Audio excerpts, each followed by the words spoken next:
Jujutsu Kaisen has set out the standard and philosophy that characters should have meaningful deaths ever since the death of Yuji's granddad right at the start of the series. Nanami, who is a fan-favorite character amongst the fanbase due to him being so relatable, he's a sensei figure who happens to be in his late 20s, so even in that sense we can find him relatable because he's not the typical old man past his prime, teaching his methodology to his young students. In fact, at 27 years of age, he is still very much in his prime, and if anything, he can still improve as both a teacher and a sorcerer.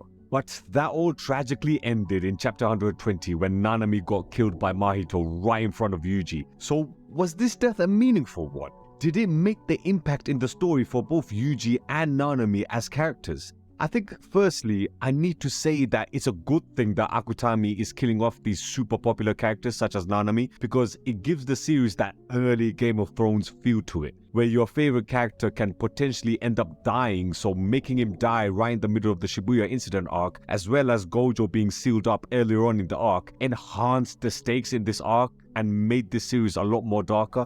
This series as a whole is a dark series with its horror elements, with the way the cursed spirits come out of the dark and creep up on the humans. Just go rewatch episode 1 of this series and you can see what I mean. But in that sense, the series was already dark, but then having characters like Nanami die really kills the hope for our main group of heroes. Defeating the antagonists in this series will be a challenge, and Akutami doesn't plan on making it easy for our main group of heroes. So yes, from a story perspective, having him die was a good thing because it makes the story more unpredictable. When characters don't die in a series, especially when you know they should have died in that moment, it will end up making the action in that series meaningless. Just mindless action for the sake of being action. Look at the Fast and Furious franchise. In the earlier films, we used to have characters actually die. And it was the big fan favorite characters as well. Han died in Tokyo Drift and Letty died in the 4th Fast and Furious film. But of course they both returned later in the series in the 6th and 9th film. And if you watch the 9th film, you already see that Han returns from being dead, and you are in disbelief in how the characters are surviving these impossible scenarios, such as when Dom got surrounded by 20 other guys in a fight.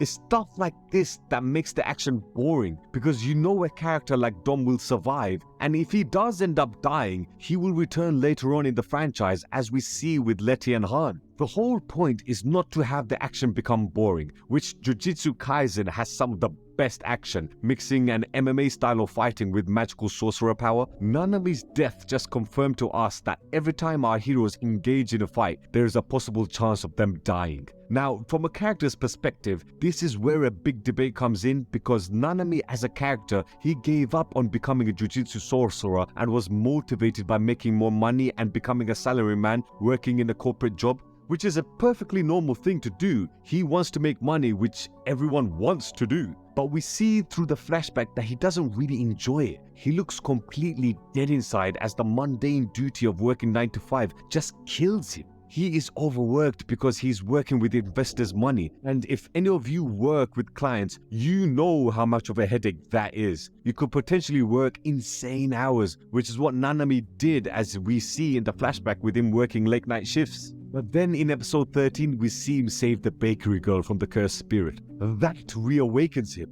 It's like he's alive again, and he chooses the path of becoming a sorcerer again, because deep down, he does care about people and protecting them.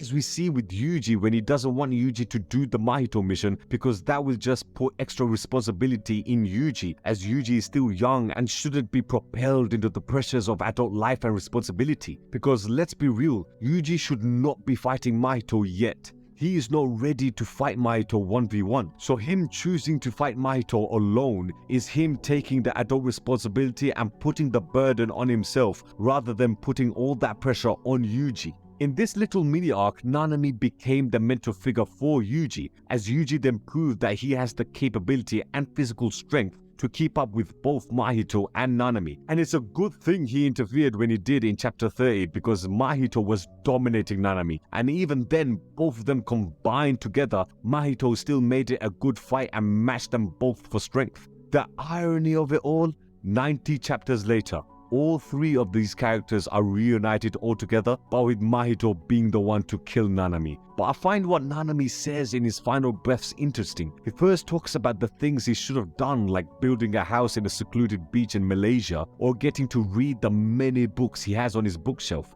That was his internal monologue, the stuff he's saying to himself. But then Yuji appears and he says to Yuji that he's got it from here. When he was talking about finishing reading his books and flying to Malaysia, that's his internal regrets that almost all adults have to think about. In his final moments, I think he feels as though he has lived a life of regret. He's about to die and he's thinking about the stuff he didn't get a chance to do rather than the stuff he has achieved in his life, such as him having a successful, well-paid job and being a grade 1 sorcerer and being a mentor to some of the students as well. He didn't think about the good that he has done, but regrets the things he should have done, which tells me that he wasn't really happy with his life and was looking for something to give him that drive again. But then when he sees Yuji, he says, "You've got it from here." Remember what I said before, that Nanami didn't want to burden Yuji with the adult responsibility of taking on Mahito. He now, on his last breath, hands over the baton and responsibility to Yuji. And he says it with a smile as well. Throughout the chapter, as Mahito was taking the piss out of Nanami, Nanami looked like a dead man walking, but he sees Yuji and